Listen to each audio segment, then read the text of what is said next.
Hi guys, how are you? कैसे हैं आप? एक बार फिर से आपका स्वागत है आपके अपने यूट्यूब चैनल हक आपका। लक्ष्य सीरीज का डे 5 होगा और आज हम यहाँ डिस्कस करने वाले हैं private, public and global enterprises, मतलब निजी, सार्वजनिक और भूमंडलीय उपक्रम क्या होते हैं, क्या इनके फीचर्स होते हैं और कौन से क्वेश्चंस यहाँ से। पहले आज हम बेसिक्स डिस्कस करेंगे और कल हमारे जो होंगे रामबाण क्वेश्चंस होंगे। आप वीडियो को लास्ट तक देखें, एंड तक देखें। उससे क्या होगा, अगर आप समझ लेते हैं इस टॉपिक को तो आपको तुरंत आपको पता चल जाएगा कि आप पर कितना आया कितना नहीं आया। वीडियो शुरू करने से पहले एक रिक्वेस्ट है, यदि आप फर्स्ट टाइम चैनल पर आए हैं तो चैनल को सब्सक्राइब करना, वीडियो को लाइक करना बिल्कुल ना भूलें, क्योंकि हमें आपकी सपोर्ट की जरूरत है और वो सपोर्ट होगा आपका वीडियो को लाइक करना और चैनल को सब्सक्राइब करना। देखिए, कोई भी इकोनॉमी हो, उसके दो सेक्टर होते हैं। एक प्राइवेट सेक्टर होता है, एक पब्लिक सेक्टर होता है। तो प्राइवेट सेक्टर में हमने डे 3 में डिस्कस कर लिया कि प्राइवेट जो आपकी फॉर्म ऑफ प्राइवेट ऑर्गेनाइजेशन है वो कितने हैं, 5 टाइप्स के हमने वहाँ डिस्कस किए थे। आज हम देखेंगे पब्लिक सेक्टर के फॉर्म ऑफ एंटरप्राइजेस कौन कौन से होते हैं। ठीक है, तो शुरू करते हैं आज की वीडियो को। Let's begin. तो सबसे पहले हम क्या देखेंगे यहाँ पर? तो सबसे पहले देखेंगे रोल। ठीक है, role of private sector, sector as public sector, इनका रोल देखेंगे। देखिए, आफ्टर इंडिपेंडेंस, जैसे ही देश आजाद हुआ, स्वतंत्रता के तुरंत बाद सरकार ने क्या किया, सार्वजनिक क्षेत्र के उदय की भूमिका, मतलब गवर्नमेंट ने अलॉटेड की, डोमिनेट की role of public sector enterprises, public sector enterprises की डोमिनेटेड कर दिया है उसको। क्यों? But the these enterprises could do every little for economic development, क्योंकि यह सार्वजनिक क्षेत्र के उद्योग को भूमिका को आवृत्ति या हावी कर दिया, क्योंकि लेकिन इससे क्या हुआ, देखो देश के बाद क्या हुआ, सरकारी क्षेत्र में सरकारी क्षेत्रों को काम तो दे दिया कि आप इकोनॉमी को संभालिए, लेकिन उन्होंने क्या किया, उन्होंने आर्थिक विकास में कोई खास काम नहीं किया, बहुत कम काम किया उन्होंने। किसने? सार्वजनिक क्षेत्र ने, सरकारी क्षेत्र ने। और इसी कारण से, इसी वजह से, जब उसने अच्छा काम नहीं किया, किसने? सार्वजनिक ने, गवर्नमेंट जो थे आपके सार्वजनिक क्षेत्र, उन्होंने अच्छा कार्य नहीं किया। इसलिए क्या हुआ, सरकार को 1991 में भारत सरकार को एक पॉलिसी लानी पड़ी, जिसको हम कहते हैं न्यू इंडस्ट्री पॉलिसी। ठीक है, न्यू इंडस्ट्री पॉलिसी या न्यू इकोनॉमिक पॉलिसी। उसमें गवर्नमेंट ने उस पॉलिसी में अडॉप्ट क्या किया, globalisation and liberalisation under the new policy. ठीक है, डोमिनेट कर दिया position of public sector was restricted. ठीक है, मैनी डोर्स वर ओपन। और देखिए, जो आपका पब्लिक सेक्टर था उसको तो रिस्ट्रिक्टेड कर दिया, और दरवाजे किसके लिए खोल दिए? दरवाजे खोल दिए प्राइवेट सेक्टर के लिए और फॉरेन कंपनीज के लिए। मतलब जो विदेशिया कंपनी थी और निजी कंपनी थी, उनके लिए दरवाजे खोल दिए। उनसे कहा गया कि भाई, आप जो सार्वजनिक क्षेत्र था वो तो काम सही नहीं कर सका, जो सार्वजनिक क्षेत्र था वो तो सही काम नहीं कर सका, इसलिए आप क्या करेंगे, आप काम कीजिए प्राइवेट सेक्टर के लिए, और विदेशी कंपनियां थी उनके लिए भारत सरकार ने दरवाजे खोल दिए। तो उसी में जो यहाँ पर पब्लिक सेक्टर था उसकी हम बात करेंगे कि आखिर पब्लिक सेक्टर में कौन कौन से थे। तो यहाँ पर अगर पब्लिक सेक्टर की बात करें तो public sector enterprises are formed in the following. Public sector कौन कौन से हो सकते थे? डिपार्टमेंटल अंडरटेकिंग हो सकता था, विभागीय उपक्रम, पब्लिक कॉरपोरेशन हो सकता है, और गवर्नमेंट कंपनी, सार्वजनिक निगम और सरकारी कंपनी। तो जो सार्वजनिक क्षेत्र है उसके अगर हम प्रकार की बात करें तो वो 3 तरह का होता है। एक विभागीय उपक्रम, सार्वजनिक और आपका सरकारी कंपनी। ठीक है, डिपार्टमेंटल, पब्लिक और गवर्नमेंट, ये 3 तरह के आपके पब्लिक सेक्टर हो सकते हैं। ठीक है, अगर हम यहाँ बात करें कि जो डिपार्टमेंटल है, पहले किसकी बात करेंगे, यहाँ पर हम डिपार्टमेंटल अंडरटेकिंग्स की बात करेंगे कि आखिर डिपार्टमेंटल अंडरटेकिंग होता क्या है।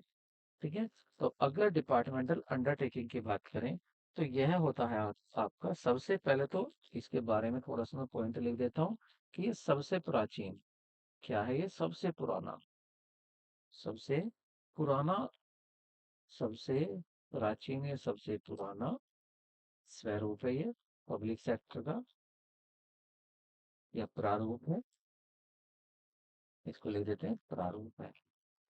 सबसे पुराना प्रारूप है, पहली बात तो ये। ठीक है, दूसरी बात क्या है इसमें जो आपको याद रखनी है, इसका सरकार से पृथक कोई भी अस्तित्व नहीं होता। इसका सरकार से कोई भी पृथक अस्तित्व नहीं होता, मतलब विभागीय उपक्रम को सरकारी विभाग माना जाता है। ठीक है, इसको इसको सरकारी विभाग माना जाता है। सरकारी विभाग माना जाता है इसको, इसको डिपार्टमेंटल अंडरटेकिंग को विभाग माना जाता है, जाता है। ठीक है, ये हुई इसके। देखिए क्या है, सबसे पुराना सबसे प्राचीन प्रारूप होता है ये, और इसको सरकारी विभाग माना जाता है। कहने का मतलब ये है कि इसको सरकार से अलग नहीं कर सकते, ऐसे समझिए सरकार ही है। इसको सरकार से सरकार से पृथक नहीं किया जा सकता, पृथक नहीं किया जा सकता।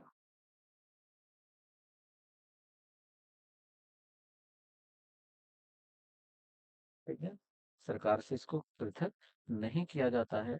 अगर ये एक मंत्रालय है, सरकार के किसी विभाग समुचित नियंत्रण के अंतर्गत कार्य करता है, ये भी आपको याद रखना है। ठीक है, ये जो कार्य करेगा, ये कार्य सरकार के नियंत्रण में कार्य करता है। ठीक है, सरकार के नियंत्रण में कार्य करता है। जैसे इसके उदाहरण की बात करें, कौन कौन से हो सकते हैं। अगर हम इसका उदाहरण देखें, तो उदाहरण में हम कौन कौन से हो सकते हैं। ये हो सकते हैं आपका रेलवे। रेलवे क्या होगा, एक डिपार्टमेंटल अंडरटेकिंग्स होगा। ठीक है, दूसरा कौन सा हो सकता है ये, इसके साथ हम कह सकते हैं सुरक्षा, डिफेंस। डिफेंस कौन सा डिपार्टमेंट होगा, ये भी वैसे पब्लिक डिपार्टमेंट होगा, और इसके अंदर कौन सा जाएगा पब्लिक सेक्टर में, ये डिपार्टमेंटल अंडरटेकिंग्स। और क्या हो सकता है, डाक तार हो सकता है, डाक और तार हो सकता है, डाक व तार, ये पोस्ट ऑफिस की बात हो रही है यहाँ पर। या हो सकता है आपका प्रसारण हो सकता है, प्रसारण हो सकता है, प्रसारण, दूरभाष, दूरभाष, ये जो सेवाएं होती हैं आदि, दूरभाष सेवाएं होती हैं ये आदि, ये सब क्या है, ये है आपका डिपार्टमेंटल अंडरटेकिंग्स। ठीक है, ये तो भी इसके मीनिंग की बात। अब साथ में किसकी बात करते हैं, undertaking this is the public sector enterprises, it just like a department of government, then main feature of the department undertakings are, क्या होता है, बस एक ये डिपार्टमेंट की तरह काम करता है, जैसे ये सरकार का कोई विभाग हो, डिपार्टमेंट अंडरटेकिंग्स। ठीक है, over the control of the government, इस पे पूरा सरकार का पूरा कंट्रोल रहता है। नो सेपरेट लीगल एंटिटी, सरकार से इसकी सेपरेट लीगल एंटिटी नहीं होती है। फुल फिनेंस बाय गवर्नमेंट, पूरी तरह से गवर्नमेंट का सपोर्ट होता है, गवर्नमेंट इसे पूरी तरह से फिनेंस करता है, गवर्नमेंट इसके लिए अलग से बजट पास करता है। ठीक, इसके लिए बजट पास करता है इसके खर्चों के लिए, और जितना भी ये कमाता है उतना ये सारा सरकारी खजाने में जमा कर देता है, जो भी पैसा होता है। रेवेन्यू जो होती है, इसकी इनकम जो होती है, गेट्स डिपॉजिट जमा कर दी जाती है गवर्नमेंट ट्रेजरी में। जितनी भी ये कमाई करता है कौन, डिपार्टमेंटल अंडरटेकिंग्स। थोड़ी देर के लिए आप इसको रेलवे लेके चलिए। रेलवे जो है आपका, रेल का मंत्री भी है, रेल का मंत्रालय भी है, और सरकार के अधीन काम करता है। तो यहाँ रेलवे की बात कर लेते हैं थोड़ी देर। तो रेलवे को फिनेंस कहाँ से मिलेगा, बजट पास होगा। ठीक है, जो फाइनेंस मिनिस्टर होंगे वो इसको बजट को पास करेंगे, और जो भी कमाई रेलवे की होगी वो सरकारी खजाने में जमा हो जाएगी। Direct control of the concern ministry, और जिस मिनिस्ट्री जिस मंत्रालय के अंतर्गत यह काम करता है, उस मंत्रालय का इस पर डायरेक्ट कंट्रोल होता है। ऑपरेटेड बाय सिविल सर्वेंट, और ये ऑपरेटेड कैसे होता है, सिविल सर्वेंट, मतलब इसके जो इसके सर्वेंट होते हैं, कर्मचारी होते हैं, इसको चलाने वाले होते हैं, वो सिविल सर्वेंट होते हैं, मतलब सरकारी कर्मचारी ही होते हैं। वो भी नियुक्त किए जाते हैं, वो भी हैं सेलेक्ट किए जाते हैं अपने एक प्रोसेस के तहत। ठीक है, दूसरा है यहाँ पर कि can be should by the procedure of the showing off government, सरकार पर मुकदमा चलाने की प्रक्रिया द्वारा और मुकदमा चलाया जा सकता है। कहने का मतलब ये है कि जैसे कि कोई सरकार के विरुद्ध मुकदमा दाखिल कर सकता है, उसी प्रकार इस पर भी मुकदमा चलाया जा सकता है। भाई अगर सरकार पर मुकदमा चलाया जा रहा है तो आप इस पर भी मुकदमा चला सकते हो, इस मंत्रालय पर भी। ठीक है। मान लेते हैं जैसे इन्होंने कोई हादसा हो गया है किसी के साथ और उसका गलती जो है वो रेलवे की है, तो वो रेलवे पर क्या कर सकता है, रेलवे डिपार्टमेंट पर वो केस कर सकता है रेलवे डिपार्टमेंट पर। ठीक है। तो रेलवे डिपार्टमेंट क्या था, मतलब गवर्नमेंट डिपार्टमेंट अंडरटेकिंग्स क्या था, गवर्नमेंट का ही एक डिपार्टमेंट होता है। इसके फीचर्स हमने यहाँ पर डिस्कस कर लिए और ये क्या था, ये था इसका अर्थ।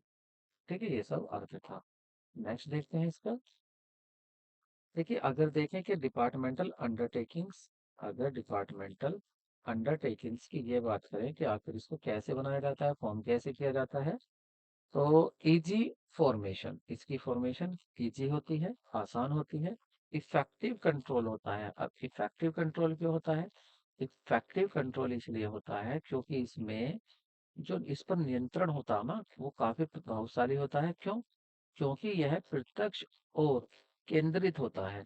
मतलब ये प्रत्यक्ष और केंद्रित होता है, सरकार इस पर कंट्रोल रखती है अपना। ऑप्टिमम यूटिलाइजेशन ऑफ रिसोर्सेज, देखिए इसमें ये नहीं होता कि इसका मोटिव जो है, इसका उद्देश्य जो है, इसका मोटिव प्रॉफिट अर्न करना नहीं है। इसका क्या है, इसका मतलब है कि सेवा के साथ साथ सेवा करना, देश का कल्याण करना, वेलफेयर करना। तो यहाँ पर रिसोर्सेज जो है वो कम यूज होते हैं, रिसोर्सेज का ऑप्टिमम यूज होता है, उपयुक्त यूज होता है हमारे जो रिसोर्सेज है, या उनका बहुत ही उपयुक्त यूज होता है। ठीक है। दूसरा है इसका आपका अकाउंटेबिलिटी, मतलब जवाबदेही। तो इसका प्रत्यक्ष जो होता है वो संसदीय नियंत्रण होता है। संसदीय मतलब जो पार्लियामेंट है, जो भी संसद होगी उसमें इसके ऊपर चर्चा की जाती है और जनता के प्रति जवाबदेही होता है ये। किसके प्रति, जनता के प्रति, ये आपको याद रखना है। जनता के प्रति जवाबदेही, जनता के प्रति जवाबदेही होती है इसकी। जवाबदेही मतलब अकाउंटेबिलिटी, मतलब जवाब इसको जनता को जवाब देना पड़ता है, ये याद रखना है आप। और ठीक है, जनता को इसको जवाब देना पड़ता है। दूसरा, पब्लिक रेवेन्यू। अगर पब्लिक रेवेन्यू की बात करें तो इसकी जो रेवेन्यू होती है, जो इसकी रेवेन्यू मतलब आय होती है, वो सरकारी खजाने में जमा कर दी जाती है। और इसलिए होता क्या है इससे, इससे सरकार की आय बढ़ जाती है, सरकार की आय बढ़ जाती है, कि आय बढ़ जाती है। ठीक है, इससे सरकार की आय भी बढ़ जाती है, सरकार की आय बढ़ाने में सहायता होता है। और सबसे बड़ी बात कि इसमें सीक्रेसी होती है, मतलब गोपनीयता होती है। विभाग के जो कार्य या क्रियाकलाप हैं वो बहुत ज्यादा गोपनीय होते हैं। उसकी वजह क्या है, क्योंकि ये सरकार के कंट्रोल में काम करते हैं। ठीक है, क्योंकि ये सरकार अपने जो है अपने रहस्य जो है इसके, उनको रहस्य रखना चाहते हैं। सरकार हर चीज पब्लिश नहीं करती है अपने, ना ही उससे कोई पब्लिश करने के लिए कह सकता है। ठीक है, क्योंकि यहाँ पर सुरक्षा की बात आ जाती है। जैसे सुरक्षा की बात आ जाती है तो सरकार अपनी बात, अपनी गोपनीयता बनाए रखती है। आगे का देखें इसका ड्रॉबैक या डिमेरिट्स क्या होंगे, इसके नुकसान क्या होते हैं। देखिए सबसे बड़ा इसमें इनफ्लैक्सिबिलिटी होती है। सबसे बड़ा जो इसका दोष या हानि है वो क्या होता है, अलोचशीलता होती है इसमें, इनफ्लैक्सिबिलिटी। मतलब इसमें जो विभागीय उपक्रम है कठोर संसदीय नियंत्रण में कार्य करता है, पहली बात। जो इसके मंत्री होते हैं ना, या उच्च अधिकारी होते हैं, उनका बहुत ज्यादा हस्तक्षेप होता है इसमें, बहुत ज्यादा वो इंटरफेयर करते हैं इसमें। और आपने देखा भी होगा कैसे करते हैं। अगर रेलवे में आप देखें तो मंत्रियों का हस्तक्षेप इतना होता है कि वो सिलेक्शन भी, प्रमोशन भी अपनों को ही करा देते हैं। और इसे दूसरा क्या है, ये सरकार का ही कार्यालय समझा जाता है। ठीक है, तो इसमें जो लोकशीलता है वो उसकी कमी होती है, कुशलता और लोकशीलता की कमी होती है। दूसरा अगर बात करें यहाँ पर मोटिवेशन की बात करें, तो इसमें क्योंकि ये अपनी आय का उपयोग करने की खुद को इसको शक्ति नहीं होती। भाई जो भी ये कमाएगा, जो भी इसकी आय होती है, उस आय को ये कहाँ जमा करता है? आय को ये खुद यूज नहीं कर सकता, अपने विवेक से खुद टोटल उसको यूज नहीं कर सकता, जितनी भी टोटल आय होगी उसको यूज नहीं कर सकता। आय खुद यूज नहीं कर सकता है। ठीक है, क्यों? क्योंकि सरकारी खजाने में इसको जमा करना पड़ता है, जो भी पैसा इसको मिलता है। ठीक है, इसीलिए इसे कोई ये नहीं रहता कि मैं ज्यादा से ज्यादा लाभ कमाऊं, मोटिवेटेड नहीं होता। क्यों? क्योंकि इसे पता है कि मेरा सारा पैसा सरकारी खजाने में जमा हो जाएगा। ठीक है, और इसमें जो सीनियरिटी के आधार पर ही, काम के आधार पर नहीं, सीनियरिटी के आधार पर इसमें प्रमोशन होते हैं। अगर मोटिवेशन, अगर ये भी बात करें कि इसके जो कर्मचारी होते हैं, जैसे रेलवे डिपार्टमेंट के कर्मचारी हैं, तो वो ये नहीं कि उनका कार्य कैसा था, वो एज के अकॉर्डिंग, कि उनकी एज कितनी हो चुकी, तो वो प्रमोट होते चले जाते हैं। ठीक है, इसलिए जो कर्मचारी होते हैं, इसके सर्वेंट होते हैं, वो फुल्ली काम नहीं करते हैं, मतलब फुल्ली योग्यता के साथ, श्रेष्ठ योग्यता के साथ काम नहीं करते हैं, तो मोटिवेशन की भी कमी होती है। Lack of financial autonomy. अगर फाइनेंशियल ऑटोनॉमी की इसमें बात करें, तो इसमें होता क्या है, जितनी भी परियोजनाएं या योजनाएं हैं, उन्हें वो योजनाएं बनती हैं इसकी लंबी लंबी अवधि की, और सरकार ही इसको बजट देती है इसमें। उन योजनाओं के लिए बजट कहाँ से मिलेगा, पैसा कहाँ मिलेगा? सरकार से ही मिलता है। लेकिन क्या होता है, कभी कभी ये सारा पैसा तो सरकार खजाने में जमा करता है, और सरकार से जो पैसा मिलता नहीं है। इसीलिए कहने के लिए तो फिनिशियल ऑटोनॉमी है, लेकिन ये सरकार के पीछे रहता है। बजट है तो ठीक है, बजट कम पड़ जाएगा तो कार्य रुक जाता है, फिर इंतजार करता है कि गवर्नमेंट से पैसा मिलेगा।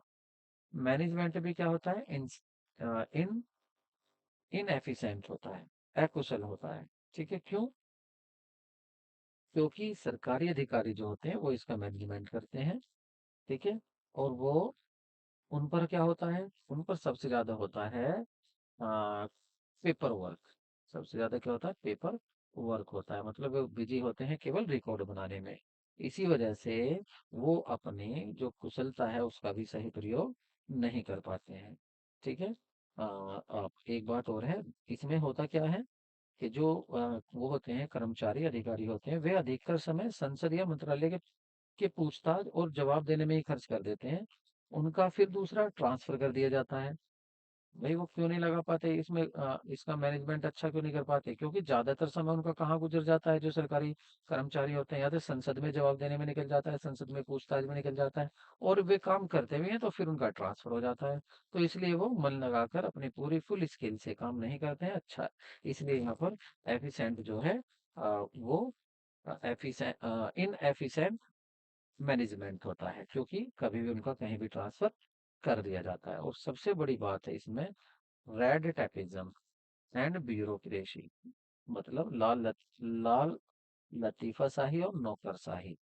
मतलब काम को टालने की प्रकृति ज्यादा होती है लोगों की, इसमें कोई काम यूं नहीं करता। सबको पता है हम तो सरकारी है, गवर्नमेंट है, हमें कौन हटाएगा, कल कौन मना करेगा, तो काम को टालते ज्यादा है, काम को सही नहीं करते। ये सारी इसकी कमियां हैं डिपार्टमेंटल अंडरटेकिंग्स की। तो ये था आपका डिपार्टमेंट अंडरटेकिंग। अब बात करेंगे पब्लिक कॉरपोरेशन। ठीक है, अब इसकी बात करेंगे, वैधानिक निगम या सार्वजनिक निगम।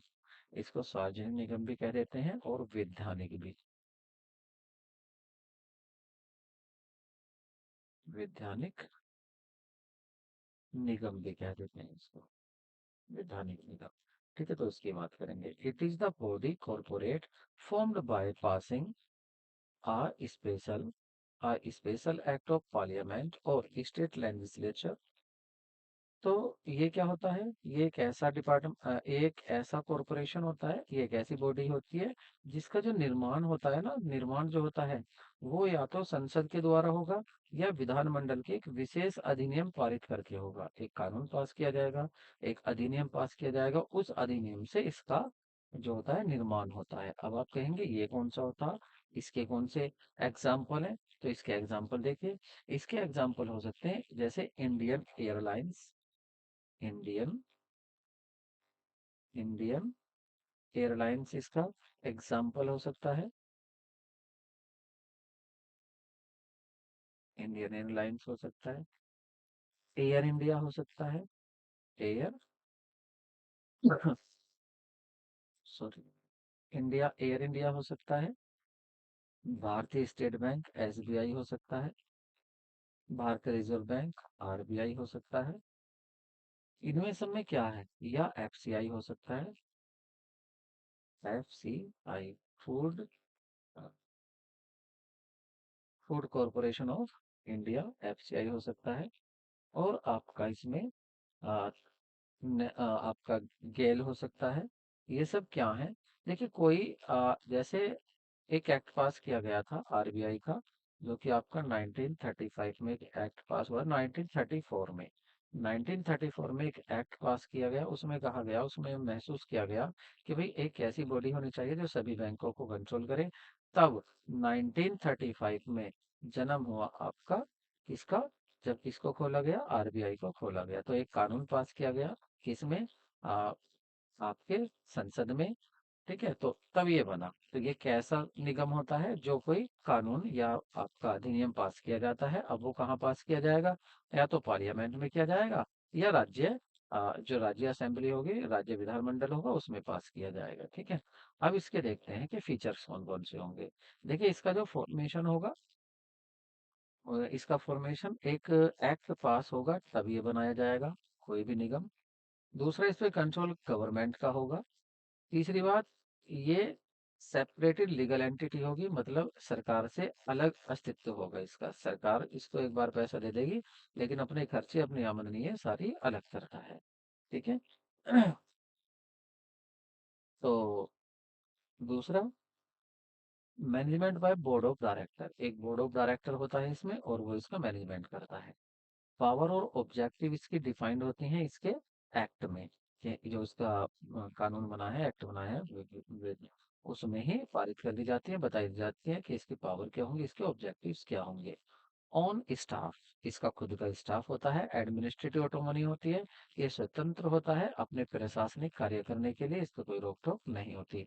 अपने प्रोग्राम खुद बनाता है, अपनी प्लानिंग खुद करता है, और जो प्लानिंग में उद्देश्य निर्धारित किए जाते हैं उनको खुद ही प्राप्त करता है। अकाउंटेबल टू पार्लियामेंट, अब देखिए इसकी भी जवाबदेही किसके प्रति होती है, संसद के प्रति। संसद में जवाब देना पड़ता है कि ये कैसा काम कर रहा है, इसको भी। ठीक है, नेक्स्ट देखते हैं इसका फायदे क्या है इसके। देखिए इसकी ऑटोनॉमी होती है, ऑटोनॉमी मतलब, और ये भी कैसी, एडमिनिस्ट्रेटिव ऑटोनॉमी। इसका मतलब ये है कि ये स्वतंत्र होता है और अपने कार्यों का खुद प्रबंध करता है, प्रबंध करने के योग्य होता है, ये किसी के अंडर काम नहीं करता। क्विक डिसीजन डिसीजन जो भी डिसीजन लिया जाता है जल्दी से लिया जाता है।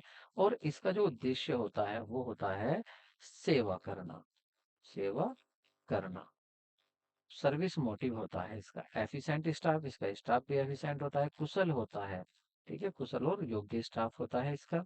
और प्रोफेशनल मैनेजमेंट होता है, इसमें जो मैनेजर बनेगा वो भी प्रोफेशनल होगा। वो कुछ मैनेजमेंट की डिग्री लेके आएगा, जैसे एमबीए करके आ रहा है वो मैनेजमेंट से, एचआर से। तो मैनेजर इसमें जो भी होगा वो प्रोफेशनल होगा। ये इसके फायदे हैं, इसके नुकसान भी सुन लीजिए, डिमेरिट क्या है।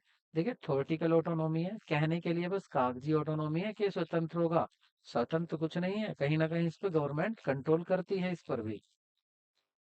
लैक इनिशिएटिव, जो पहल करने की कमी होती है, क्योंकि यहाँ पर भी वही है, इसमें भी लिमिटेड पर्सन होते हैं, उन्हें ये डर नहीं होता काम करने वाले को, कल को हमें कोई हटा देगा अगर सही काम नहीं करेंगे। रिज्ड स्ट्रक्चर होता है, कठोर संरचना होती है इसकी, और अनुचित व्यवहार, अनफेयर प्रैक्टिस भी ये करता है, जैसे आपने एलआईसी को भी देखा होगा। गवर्नमेंट कंपनी की अब बात कर लेते हैं। गवर्नमेंट कंपनी की, देखिए कोई भी ऐसी company, a company which is listed हो, which list 51% paid up share capital held by government of India is non government company. देखिए किसी भी कंपनी के जब 51% शेयर कैपिटल, 51 शेयर कैपिटल जो गवर्नमेंट के अंडर में आ जाती है, 51%, तो वह कंपनी क्या हो जाती है, वह गवर्नमेंट कंपनी हो जाती है। तो पहले हमने बात करी डिपार्टमेंट अंडरटेकिंग्स की, उसके बाद हमने बात करी थी आपके स्टेचुरी स्टेचुरी कॉरपोरेशन या पब्लिक कॉरपोरेशन। हाँ, इंग्लिश में इसको याद रखना, जो अभी हम यहाँ बात कर रहे थे, तो इसको स्टेचुरी भी कहते हैं। ठीक है, कहाँ लिखना चाहिए इसका नाम, मुझे शुरू में लिखना चाहिए इसका। यहाँ पर पब्लिक कॉरपोरेशन या सबसे ज्यादा है स्टेचुरी जो पूछा जाता है।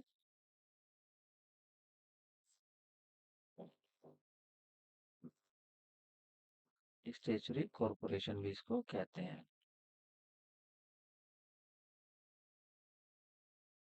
ये भी इसको कहते हैं स्टेचुरी कॉरपोरेशन भी कहते हैं, ठीक है।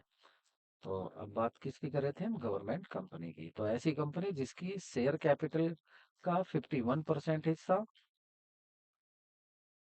गवर्नमेंट के पास हो जाता है, तो वो हो जाती है आपकी गवर्नमेंट कंपनी। अब यदि इस कंपनी की बात कर लें, सरकारी कंपनी, अब ये या तो केंद्र सरकार हो सकती है, राज्य सरकार हो सकती है, कोई सी भी सरकार हो सकती है, पहली बात। अगर राज्य में, राज्य सरकार के अंडर में किसी कंपनी का 51% शेयर कैपिटल है, उसका अधिकार है, उसने पैसा लगाया हुआ है 51% शेयर में, तो राज्य सरकार की कंपनी हो जाएगी वो, लेकिन होगी गवर्नमेंट कंपनी। और केंद्र सरकार की भी हो सकती है, ठीक है। तो अब यदि हम इसकी बात करें, आपकी कंपनी की बात करें यहाँ पर गवर्नमेंट कंपनी की, तो इसका जो अधिनियम होगा वो वही होता है 1956, या आपका जो भी कंपनीज एक्ट में संशोधन होगा 2013 आया है वो। अब ये कौन सी होगी, इसके उदाहरण भी दे देते हैं, इसके एग्जाम्पल भी दे देते हैं। तो जैसे आपका भारतीय इस्पात निगम, भारतीय इस्पात निगम, भारतीय इस्पात निगम भी यही होता है। और दूसरा आपका राज्य, राज्य व्यापारिक निगम, व्यापारिक निगम, ये सभी इसके उदाहरण हैं। या आपका हिंदुस्तान, हिंदुस्तान मशीन टूल, ये भी इसमें आ जाएगा आपका, ठीक है। तो ये हो गए इसके एग्जाम्पल। तो एक ऐसी कंपनी जिसमें 51% शेयर कैपिटल सरकार की हो, राज्य सरकार हो या केंद्र सरकार, वो सरकारी कंपनी होती है। अब इसके अगर फीचर्स देखें तो कंपलसरी रजिस्ट्रेशन होता है, मतलब इसका रजिस्ट्रेशन कराना कंपलसरी होता है, अनिवार्य होता है। जब तक आप इसका रजिस्ट्रेशन नहीं कराएंगे ये कंपनी नहीं चल सकती, नहीं बन सकती। ऑन बाय द गवर्नमेंट, इसको गवर्नमेंट ऑन करती है, मतलब सरकार के स्वामित्व में ही ये काम करती है। Manage by board, board of director, इसका बोर्ड ऑफ डायरेक्टर बनाया जाता है, जिसमें बोर्ड ऑफ डायरेक्टर में मिनिमम तो यहाँ पर 3 होंगे मेंबर डायरेक्टर, और मैक्सिमम, मैक्सिमम 15 हो सकते हैं। तो ये बोर्ड ऑफ डायरेक्टर जो होता है ये ही इसको क्या करता है, मैनेज करता है, मैनेजमेंट इसका वही देखता है, बोर्ड ऑफ डायरेक्टर। इसकी सेपरेट लीगल एंटिटी होती है, मतलब इसका अस्तित्व बिल्कुल अलग होता है।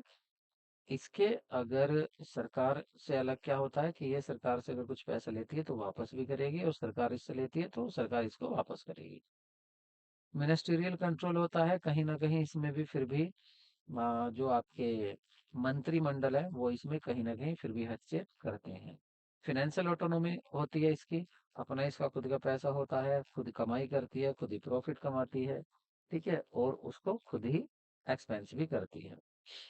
एफिशिएंट स्टाफ होता है इसका स्टाफ, और अकाउंटेबिलिटी होती है, मतलब इसकी भी जवाबदेही होती है।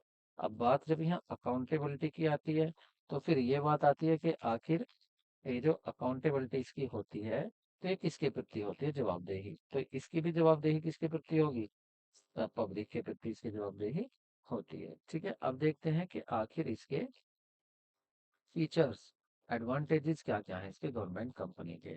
तो देखिए इसकी एडमिनिस्ट्रेटिव ऑटोनॉमी होती है, स्वतंत्र है काम करने के लिए अलग, बिल्कुल। ग्रेटर फ्लेक्सिबिलिटी होती है, कितनी भी इसको बढ़ाया जा सकता है, कोई लिमिट नहीं है इसके सदस्यों की, क्योंकि इसमें कम से कम 7 मेंबर होते हैं, कम से कम 7 मेंबर होते हैं, और अधिक से अधिक, मैक्सिमम की बात करें अगर यहाँ, तो मैक्सिमम की नो लिमिट होती है, तो इसे कितना भी बढ़ाया बढ़ाया जा सकता है। एफिशिएंट स्टाफ होता है, कोलाबरेशन भी होता है, सहयोग भी इसमें करती है सरकार, भी इसको सहयोग करती है, ठीक है। तो इसमें सरकार का भी सहयोग होता है, क्योंकि, और हाँ, एक सबसे बड़ी बात और है। देखिए सबसे बड़ी बात यह है कि ये जो कंपनी होती है ना, इसको मैं यहाँ लिख देता हूँ कि इन, क्योंकि यहाँ से क्वेश्चन पूछा जाता है कि ये जो कंपनियां होती है ना, गवर्नमेंट कंपनियां, तो इन कंपनी जो, इसके बाद ये बहुत ज्यादा आपको याद रखनी, कंपनियों को जो अंश पूंजी होती है, जो अंश पूंजी होती है, इन कंपनियों की जो अंश पूंजी होती है, अंश पूंजी अध्यक्ष अध्यक्ष के अध्यक्ष के नाम नाम से सरकार सरकार के पास रखी जाती है, सरकार के पास रखी जाती है अंश पूंजी। ठीक है, अध्यक्ष के नाम से रखी जाएगी इसकी। ठीक है, सरकारी की तो ये बात बतानी भी यहाँ पर जरूरत थी। ठीक है, उसके बाद हम यहाँ पर जवाबदेही की तो बात हो गई कि इसकी जवाबदेही क्या है, क्यों, क्या जवाबदेही है इसकी। तो देखिए, जवाबदेही भी मैंने आपको बता दिया है। जवाबदेही कहाँ पर था, पीछे था जवाबदेही, ये अकाउंटेबिलिटी। ठीक है, तो जवाबदेही में भी मैं आपको बता देता हूँ, ये रही यहाँ पर। तो जवाबदेही में क्या होता है इसका, ये भी जरूरी है। देखिए, इसका जो मंत्रालय होता है, सरकारी कंपनी मंत्रालय या संबंधित जो भी विभाग होता है, उसके प्रति ये जवाबदेही होती है। ठीक है, तो संबंधित, इसको लिख लेते हैं। ठीक है, ताकि पता रहेगा कि आखिर किसके प्रति जवाबदेही होती है। तो जो संबंधित विभाग होता है, संबंधित संबंधित विभाग जो होता है इसका, उस संबंधित विभाग के प्रति के प्रति जवाबदेही होती है। ठीक है, के प्रति जवाबदेही। ठीक, मतलब जो इसकी रिपोर्ट होगी ना, वार्षिक रिपोर्ट, वो संसद में या राज्यसभा में, राज्य विधानसभा में प्रस्तुत की जाती है। ये भी याद रखना, उस पर चर्चा भी होती है। ठीक है, एक पॉइंट इसको भी यहाँ लिख लेते हैं, ये भी जरूरी है कि जो वार्षिक रिपोर्ट होगी, वार्षिक रिपोर्ट जो होगी इसकी, वार्षिक रिपोर्ट, साल में जो रिपोर्ट तैयार होगी इसकी, तो वो रिपोर्ट रिपोर्ट जो होगी, रिपोर्ट को सही लिख देते हैं। जो इसकी रिपोर्ट होगी, वार्षिक रिपोर्ट, वार्षिक रिपोर्ट संसद संसद या राज्य संसद या राज्य विधानसभा में, राज्य विधान सभा में प्रस्तुत की जाती है, प्रस्तुत की जाती है। ठीक है, मतलब एक तो प्रस्तुत तो की जाएगी, और उस पर चर्चा भी वहीं होगी। ठीक है, उस पर चर्चा भी होगी वहीं, उस पर चर्चा भी की जाती है। तो ये बात भी आपको याद रखना है कि जो सरकारी कंपनी होगी, उसकी वार्षिक रिपोर्ट या तो संसद में प्रस्तुत की जाएगी या राज्य विधानसभा में प्रस्तुत की जाएगी, और उस पर फिर चर्चा भी की जाएगी, क्या इसके कार्य थे, कैसे इसके कार्य थे, कैसे इसने कार्य किया, कैसा कार्य नहीं किया। ठीक है, ये इसकी जवाबदेही है। मैं बात कर रहा था जवाबदेही के बाद, इसके आगे इसकी मैं थोड़ी सी एडवांटेजेस की बात कर रहा था कि इसके गुण या एडवांटेजेस क्या होते हैं। तो इसमें कोलाब्रेशन की बात हो रही थी। तो कोलाब्रेशन में क्या था, देखो, कोलाब्रेशन का मतलब ये है कि ये सरकारी कंपनी जो है निजी उपक्रम के साथ भी कार्य कर सकती है। ठीक है, यह मतलब सरकारी कंपनी निजी कंपनियों निजी कंपनी के साथ कार्य कर सकती है, कार्य कर सकती, ये था इसका सहयोग, कर सकती है, ये इसका सहयोग था। ठीक है, अब बात कर लेते हैं इसके डिमेरिट की, इसके नुकसान क्या क्या है, क्या क्या इसकी कमियां हैं। तो अगर कमियां देखें तो ऑटोनॉमी ऑन पेपर, पेपर पर ही ऑटोनॉमी होगी, बाकी हद से पूरा सरकार करती है इसमें। पॉलिटिकल इंटरफेरेंस होता है, जितने मंत्री महामंत्री होते हैं वो सब मंत्री महामंत्री इसमें पूरा हस्तक्षेप करते हैं, अपना ट्रांसफर करना हो, किसी को हटाना हो, किसी को लगाना हो, पूरा हस्तक्षेप करते हैं। ठीक है, सरकारी प्रतिनिधियों से भरा board, board packed with the government representative, और जो इसका बोर्ड होगा ना, उस बोर्ड में भी सरकारी प्रतिनिधित्व भी होते हैं, गवर्नमेंट रिप्रेजेंटेटिव भी होते हैं इसमें। तो ये इसकी कमियां भी हैं। ठीक है, तो यहाँ पर ये तीनों तीनों आपके हो चुके हैं। उसके बाद आता है आपका ग्लोबल एंटरप्राइजेज। यहाँ पर ग्लोबल, देखिए हमने किस किस की बात की है। हमने यहाँ पर की सबसे पहले डिपार्टमेंट अंडरटेकिंग्स की बात की, फिर हमने स्टेचुरी कॉरपोरेशन की बात की है, उसके बाद हमने बात की आपकी गवर्नमेंट कंपनी की, गवर्नमेंट कंपनी की बात की है। तो मैंने ये तीन ही बताए थे, तीन होते हैं। अब आप कहेंगे ग्लोबल एंटरप्राइजेस कहाँ से आ गया, ये क्या होता है, इसके बारे में भी सुन लीजिए आप। देखिए, ये एक कंपनी है, opening in the more than one country is non multinational company. ये एक ऐसी कंपनी है तो ये भी कंपनी जैसे गवर्नमेंट की कंपनी हो सकती है हमारी, तो उसी का एक ऐसा रूप है जो एक से अधिक देशों में कार्य करती है, तो उसको हम मल्टीनेशनल कंपनी कहते हैं, या इसको एमएनसी भी कहते हैं, एमएनसीज। ठीक है, और इसको या ग्लोबल एंटरप्राइजेज भी कह देते हैं, एमएनसीज या ग्लोबल एंटरप्राइजेज भी कहते हैं। इसकी विशेषताओं की बात करें तो बहुत बड़ा इसका कैपिटल रिसोर्सेज होता है, पैसा बहुत ज्यादा लगता है इसको शुरू करने में। सेंट्रलाइज कंट्रोल होता है, भाई जिस देश में ये बनी है कंट्रोल वही देश करेगा इसको, कंट्रोल वहीं से होगी, जो इसका वहां पर क्या होगा, हेड ऑफिस होगा, तो वहीं से इसको कंट्रोल करते हैं चाहे किसी भी देश में हो। Expansion of the market territory, ठीक है, अगर इसके एक्सपेंशन की बात करें यहाँ पर, इसके एक्सपेंशन की, तो इसका बाजार का जो क्षेत्र होता है वो भी बहुत बड़ा होता है। ठीक है, ये नहीं कि एक इंडिया में बनी है तो इंडिया में ही इसका बाजार है, ये अपना प्रोडक्ट इंडिया में बेचेगी, नहीं, किसी भी देश में जाके बेचेगी, तो इसका जो मार्केट है वो भी बहुत बड़ी होती है। प्रोड्यूस इनोवेशन, प्रोड्यूस इनोवेशन, उत्पादिक नवाचार, नए नए उत्पादन करती है, नई नई खोज करती है, नए नए जो भी बदलाव हो रहे हैं मार्केट में उसके अकॉर्डिंग प्रोडक्शन करती है। ओलिगोपोलिस्टिक पावर, इसमें होता क्या है, अल्पाधिकार शक्ति होती है, मतलब इसके जैसी जिस प्रोडक्ट को ये बनाती है उसकी कुछ ही फर्म्स होती हैं। जैसे अगर बात करें कार की, कार की लाखों तो नहीं है ना, लाखों तो नहीं है, लेकिन अगर बिस्किट की बात करें तो बिस्किट बनाने वाली बहुत कंपनी मिल जाएंगी, लेकिन कार को बनाने वाली गिनी चुनी कंपनियां हैं। तो कुछ ही कंपनियों में इनकी टक्कर होती है, कंपटीशन होता है। एडवांस टेक्नोलॉजी होती है, सबसे बड़ी बात यह है कि इनकी टेक्नोलॉजी बहुत एडवांस होती है, क्योंकि पैसे की तो कोई कमी नहीं होती, फंड की कोई कमी नहीं होती, क्योंकि बहुत बड़ी कई कई देशों में चलती होती है। और मार्केट स्ट्रेटेजी है इसकी, रणनीति विपणन की, वो बहुत धांसू होती है, मतलब कैसे इसको अपना माल बेचना है वो रणनीति इसकी, मार्केटिंग की बहुत बढ़िया होती है इसकी। फॉरेन कोलाबरेशन होता है, मतलब विदेशी सहयोग भी मिलता है, ये किसी भी विदेशी कंपनी के साथ भी कोलाबरेशन कर लेती है, मिलकर काम कर लेती है। तो ये था आपका ग्लोबल एंटरप्राइजेज, ये तो वही कंट्री है तो ये यही गवर्नमेंट कंपनी, लेकिन ये कैसी है जो कई देशों में अपनी ब्रांच को खोल लेती है, ये वो होती है। एक होता है आपका जॉइंट वेंचर, इसको भी देख लेना चाहिए, जॉइंट वेंचर क्या है। देखिए, it refer to the partnership between two firms, अगर दो फर्म्स मिलकर, तो हम बात करें पार्टनरशिप किस में होती है, दो फर्म में।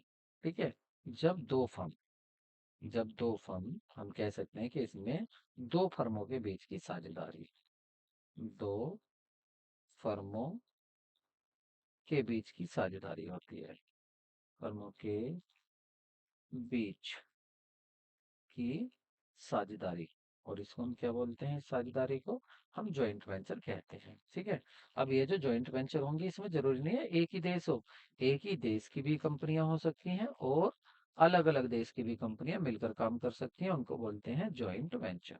अगर इसके एग्जाम्पल की बात करें तो आपने देखा होगा टाटा, टाटा की बात करें, टाटा आयरन,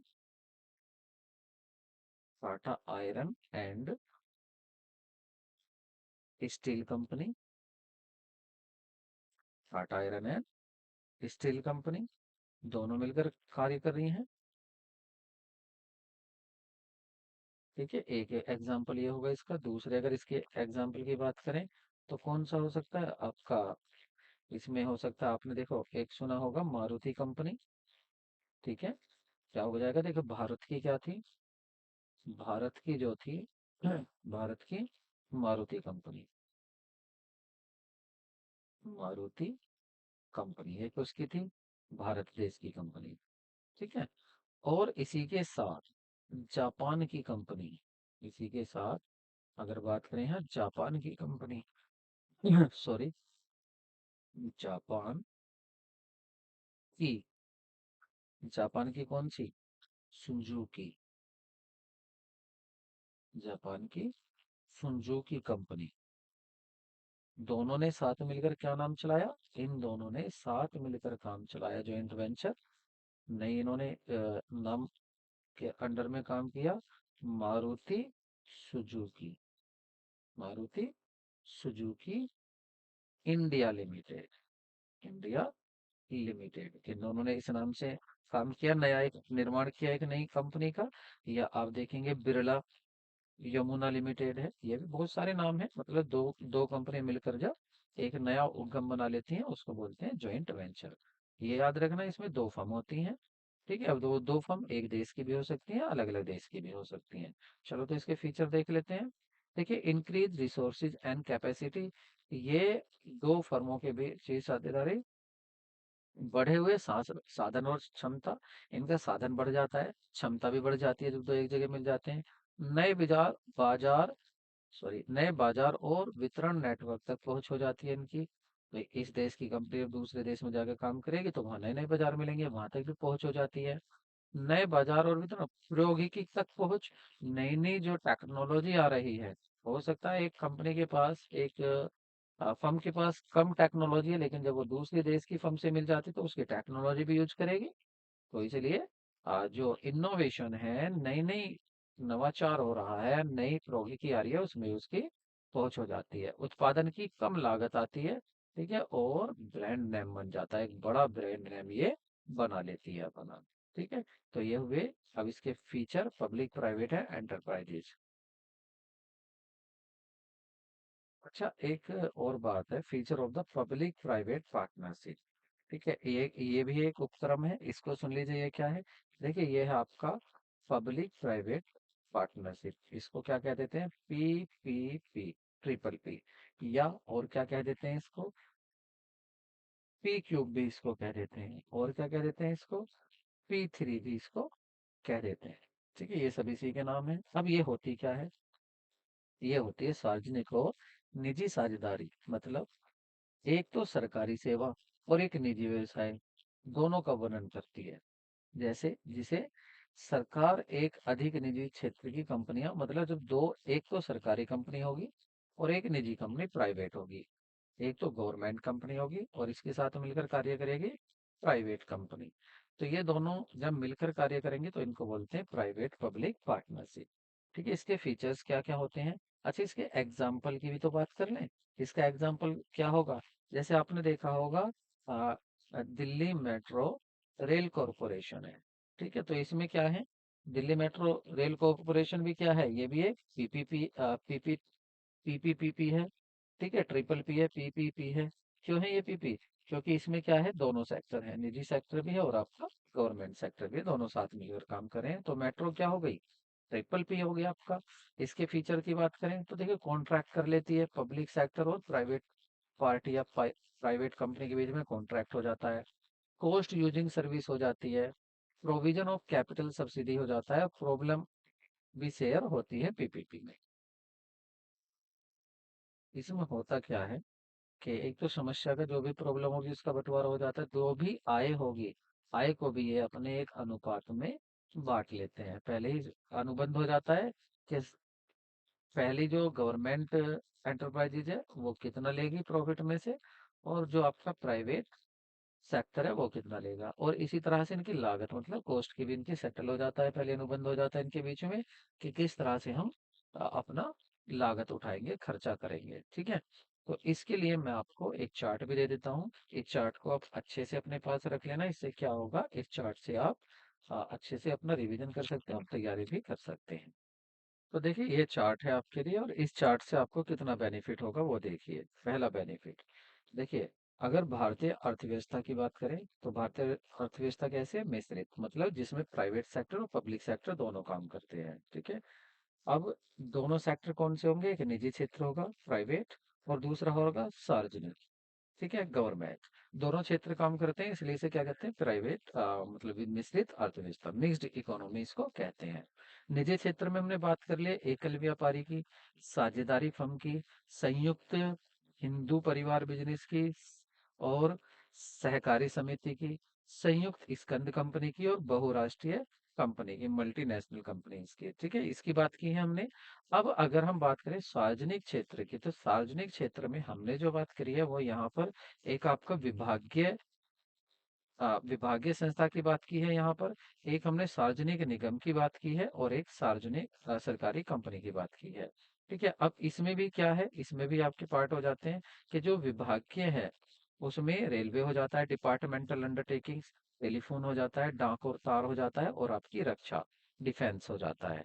अगर सार्वजनिक निगम की बात करें, air India, RBI, LIC, FCI, ये सब क्या है आपका सार्वजनिक निगम निगम होते हैं, ठीक है, पब्लिक कॉरपोरेशन। और सहकारी कंपनी, सरकारी कंपनी कौन सी है, गेल, सेल, भेल, ठीक है, ये सब क्या होती हैं आपकी सरकारी कंपनियां होती हैं। तो ये चार्ट आपको काफी कुछ लर्न करा रहा है, ठीक है, काफी आसान बना रहा है आपकी चीजों को। जैसे आपकी साझेदारी फर्म में सीए फर्म हो सकता है, कानूनी फर्में हो सकती है, रेस्टोरेंट भी चला सकते हैं आप। एकल व्यापारी में स्थानीय फुटकर व्यापारी, ब्यूटी पार्लर कोई चला रहा है तो वो भी एकल स्वामी होगा। दर्जी की दुकान होगी वो भी इसमें आ जाता है। लेखन सामग्री की दुकान होगी स्टेशनरी की, तो वो भी आपका एकल व्यापार में आ जाता है। संयुक्त हिंदू व्यापार में कोई भी व्यवसाय जिसकी पैतृक संपत्ति हो, जिसकी पूर्वजों से संपत्ति मिली हो, वो क्या हो जाता है, वो चला लेता है अपना संयुक्त हिंदू परिवार। सहकारी समिति में उपभोक्ता समिति हो सकती है, उत्पादक समिति हो सकती है, आवश्यक समिति हो सकती है, साख समिति हो सकती है, विपणन समिति हो सकती है। संयुक्त स्कंद में बड़े बड़े होटल हो सकते हैं, होटल्स, शॉपिंग मॉल्स हो सकते हैं, बड़ी निर्माण इकाई हो सकती है। और बहुराष्ट्रीय कंपनी में जो कई देशों में जिसका काम हो, जैसे Reliance, Coca Cola, Hindustan Unilever, Cadbury, Nike, ये सब क्या है आपकी बहुराष्ट्रीय कंपनी। तो कैसा लगा आपका ये डायग्राम चार्ट, इससे आप काफी कुछ याद कर सकते हैं।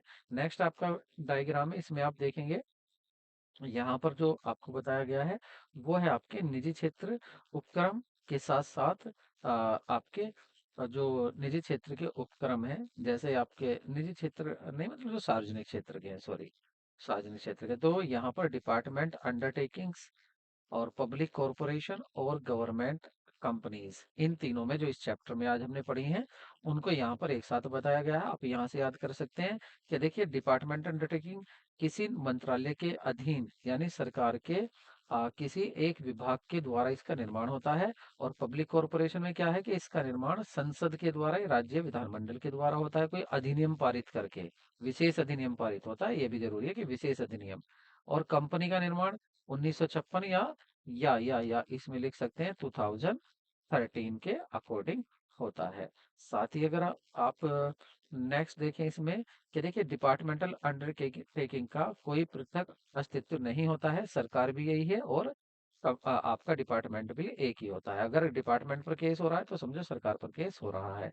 इसका पृथक कानूनी अस्तित्व होता है, ठीक है, ये सरकार से अलग होती है। पब्लिक कॉरपोरेशन मतलब आपका एलआईसी, गवर्नमेंट कंपनी, इसका भी पृथक कानूनी अस्तित्व होता है। ये भी इसको आपको बात याद रखनी है। और साथ ही आपका अगर हम देखें तो यहाँ पर जो बजट की बात करें, इसके फिनेंस की बात करें, तो पैसा कहाँ से मिलता है, बजट स्वीकार करती है सरकार और इसको पूरा एक बजट प्रदान किया जाता है। और यहाँ पर सरकार से कोषों की प्राप्ति होती है, सरकार इसको कोष देते हैं, रिजर्व देते हैं। और यहाँ पर पृथक वित्त व्यवस्था, सरकार अधिक अंश लेकर कोष प्रदान करती है, सरकार इसके ज्यादा अंश ले लेती है 51%, तो सरकार इस रूप में इसको पैसा काम करने के लिए दे देती है। ठीक है, अगर बात करें यहाँ पर हम इसके साथ ही हम अगर बात कर लें आपके मैनेजमेंट की, कैपिटल की, तो मैनेजमेंट, इसका जो प्रबंध होता है, मैनेजमेंट नियंत्रण जो होता है वो सरकारी अधिकारी करते हैं, सरकार करती है, सरकारी अधिकारी करते हैं। इसका सार्वजनिक निगम का जो प्रबंध करते हैं वो संसदीय नियंत्रण होता है, संसद से इसका संचालन होता है, ठीक है। और यहाँ पर इसका संचालन प्रबंध सरकार संचालन मंडल बनाएगी, और वो संचालन मंडल जो होगा वो निजी व्यक्तियों का जो संचालन मंडल है वो इसका प्रबंध करते हैं। अगर इसमें स्टाफ की बात करें, अधिकारियों की बात करें, स्टाफ के अधिकारी कौन कौन से होते हैं उनकी बात कर ले यहाँ, तो सरकारी कर्मचारी, सिविल कोड लागू होता है, सिविल कोड वाले अधिकारी होते हैं सारे। और यहाँ पर सरकारी कर्मचारी नहीं होते हैं, पहली बात, सेवा का पृथक अनुबंध होता है उनका। और यहाँ सरकारी कर्मचारी नहीं होंगे, केवल सेवा का अलग से वे अनुबंध करते हैं। ऑटोनॉमी की बात करें तो ऑटोनॉमी किसकी कैसी होती है, यहाँ पर सरकार के, सॉरी, ये इसको हटा देते हैं यहाँ। यहाँ ऑटोनॉमी की बात कर लें तो ऑटोनॉमी कैसी होगी यहाँ पर, सरकार के सख्त नियंत्रण में कोई भी स्वायत्ता कार्य नहीं है। ठीक है, सरकार के का नियंत्रण में होगी ये, इसकी कोई ऑटोनॉमी नहीं है। और यहाँ प्रशासनिक स्वायत्ता, क्योंकि सरकार प्रतिदिन कार्यों में हस्तक्षेप नहीं करती है, इसलिए ये स्वतंत्र होती है। और सरकारी हस्तक्षेप से कुछ स्वतंत्रता मिलती है, बाकी सरकारी हस्तक्षेप होता तो है। आगे देखें अगर हमारा, तो इसमें ओनरशिप की बात करें तो पूरी तरह से पूर्ण रूप से सरकार द्वारा चलाई जाती है। और यहाँ पूर्ण रूप से सरकार द्वारा चलाई जाती है, ये भी आपकी पब्लिक कॉरपोरेशन, लेकिन इसमें केवल कम से कम 51% अंश शेयर के पास सरकार के पास केवल 51% शेयर रखे जाते हैं।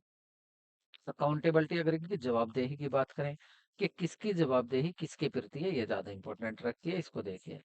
देखिए, उच्चतम, क्योंकि कार्य मंत्रालय के प्रत्यक्ष नियंत्रण के अंतर्गत होता है, इसकी जवाबदेही बहुत बड़ी होती है। संसद के प्रति जवाबदेही होगी, संसद में जवाब देना पड़ेगा इसको अपने काम का, सही किया तो गलत किया तो। संबंधित मंत्रालय जो भी होगा इससे संबंधित इस कंपनी से, उसको जवाब इसको देना होगा।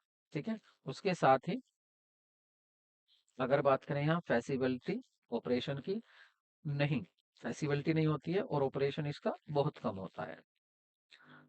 अधिक लोचशील होती है और ये कम लोचशील होती है।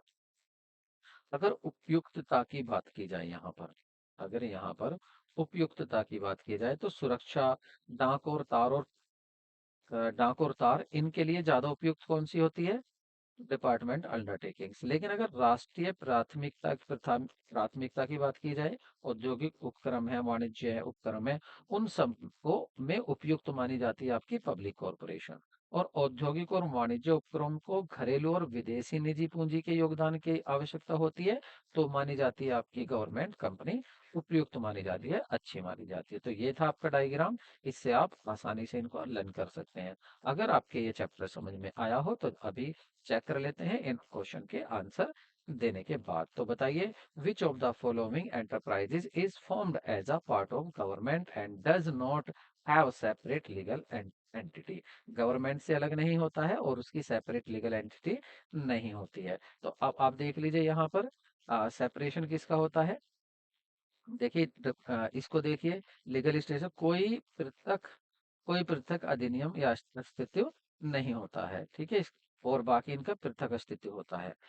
लेकिन सरकार से अधिक अलग कौन नहीं होता? डिपार्टमेंट अंडरटेकिंग, ये सरकार से अलग नहीं होती है। तो ऑप्शन क्या होगा सही? ऑप्शन इसका सी होगा। नेक्स्ट क्वेश्चन देखते हैं, किन्हीं दो फर्मों के बीच साझेदारी को क्या कहा जाता है? तो अगर दो फर्में शामिल हो जाती हैं तो उनको बोलते हैं जॉइंट वेंचर, संयुक्त उद्यम। नेक्स्ट क्वेश्चन देखते हैं, निजी क्षेत्र की एक मिनट, निजी क्षेत्र की फर्म और सार्वजनिक क्षेत्र की फर्म के बीच की साझेदारी को, प्राइवेट भी है और पब्लिक भी है, दोनों के बीच की को क्या कहे जाते हैं? उसको कहा जाता है PPP, public private partnership. Next question आपका, निम्नलिखित में से कौन सा एक उद्यम संसद में विशेष अधिनियम पारित करके बनाया जाता है? विशेष अधिनियम पारित करके, डिपार्टमेंटल नहीं, पब्लिक कॉरपोरेशन, सार्वजनिक उपक्रम, जैसे आपका एलआईसी, आरबीआई, आपका आरबीआई, एसबीआई। ठीक है, और नेक्स्ट देखते हैं, सरकारी कंपनियां शेयर खरीदती हैं, उसका नाम क्या है जिसके नाम से खरीदती हैं? प्राइम मिनिस्टर के नाम से, प्रेसिडेंट के नाम से, कंपनी के निदेशक के नाम से, या कंपनी के रजिस्ट्रार के नाम से? तो जो प्रेसिडेंट ऑफ इंडिया, भारत का राष्ट्रपति, इसका अध्यक्ष होता है और उसी के नाम से ये खरीदते हैं सरकारी कंपनी के शेयर। खरीदे, उसका नाम क्या है? सरकारी कंपनियां शेयर खरीदती है, उसका नाम क्या है जिसके नाम से? तो वो खरीदती है प्रेसिडेंट के नाम से।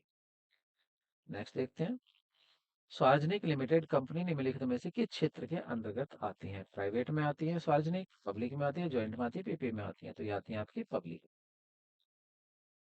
कौन सी कंपनी एक से अधिक देश राष्ट्र में काम करती है? कई कई राष्ट्र में हो सकती है, तो उसको बोलते हैं मल्टीनेशनल कंपनी। आप देख रहे हैं ना कितनी जल्दी जल्दी काम हो रहा है। जब अत्यंत गोपनीयता की आवश्यकता होती है, सीक्रेसी, बहुत ज्यादा सीक्रेसी चाहिए, तो कौन सा सार्वजनिक क्षेत्र उद्यम सबसे उपयुक्त होता है? तो आप देख लीजिए, सबसे ज्यादा जो सीक्रेसी सब में ज्यादा होती है, किस में होती है? सीक्रेसी। तो आप सीक्रेसी को देखेंगे,